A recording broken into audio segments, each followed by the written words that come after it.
Hey guys, how you doing? This is Manga etc. and I'm here today to bring you the review for One Piece Manga Chapter 1008. So let's address the elephant in the room, if that is the saying that I want to use. But basically, as we know, we left off last chapter with the biggest, or I should say a big cliffhanger. Is it Odin or not? I was more so on the not side, but I didn't know how it came about. I'm sure you probably know and heard all the different reasons why this could have been and could not have been Odin. But essentially, for all of you who called Conjuro, round of applause for you, Donnies. You were spot on. You called it right. And that was the wild card. I'm pretty sure that was the wild card. I only heard that from one source. So yeah, well, that's the one I heard the least. That's the one I heard the least.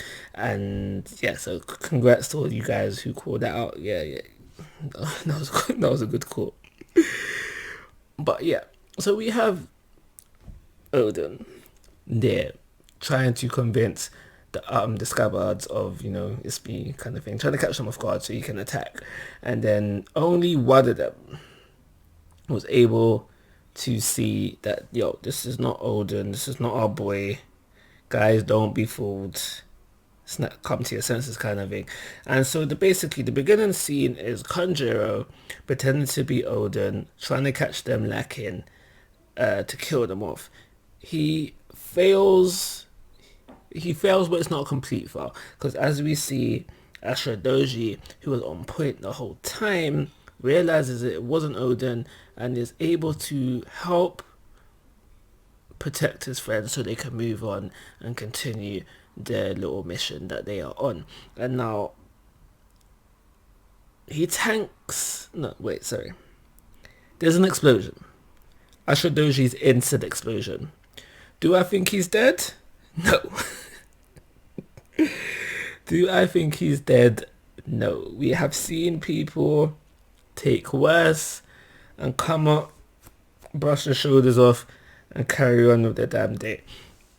I don't think he's dead in the slightest. And even if we just forget the explosion, usually when people die, there's more build up to the sacrificing moment, and I don't feel like there's enough build up to the sacrificing moment. So for those two reasons, we've seen people do more and no build up. I don't think he's dead as of yet, but only time can tell for that one.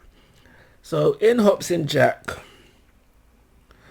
and it seems like we are going to get Doggy, what's his name? I don't even know his name.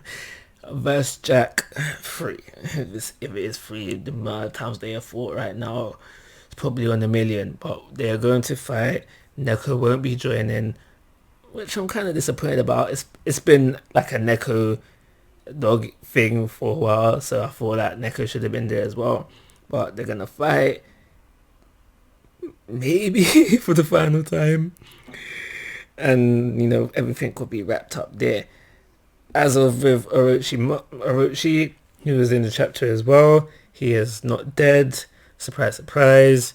I think the majority of the fan base would have assumed that he's still alive. And the slicing of the head from Kaido, and it was just all too quick, and it just, well, at least for me anyway, it wasn't convincing. So I always thought like he was gonna come back, and yeah, he has in this chapter. What he's been up to is trying to burn everything down to the ground. And so we see him doing that. So we do see Yamato, Momosuke and Shinobu within this chapter, and it is mentioned that how two things I want to mention here. One, Momo mentions that he's been getting better with his devil fruit ability, which I think is probably just like signification that he and his devil fruit is going to play a bigger hand later on down the line. And I feel like Momosuke is really getting stronger, and obviously this has all been happening off screen. But because what he does next is surprising, and I think it's observation haki. Because he mentions that how Luffy has been greatly weakened, but he's doing fine for now. That sounds like observation haki. It could be the voice of all hearing things, but definitely I feel like Momosuke is getting stronger, and he possibly has to get stronger because, not that I want him to, but it seems like he's going to be playing a bigger role later on as the arc comes to its conclusion. So we finally skip over back to Luffy and company. But not much going on there.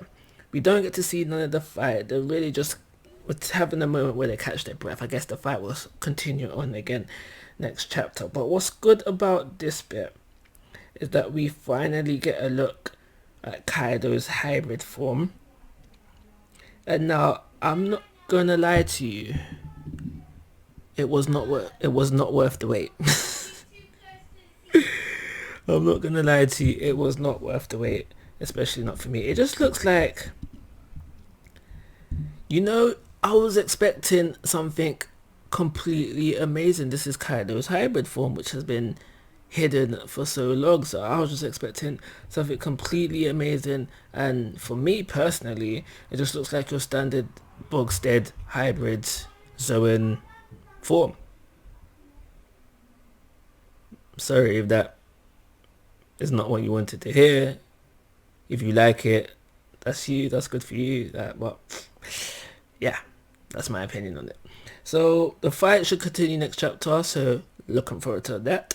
But this chapter will get a 3-star rating. I call it review. Like always, guys, I'm asking for your thoughts and opinions. If you have not already, please subscribe to my YouTube channel. But most importantly, take care. Have a nice day.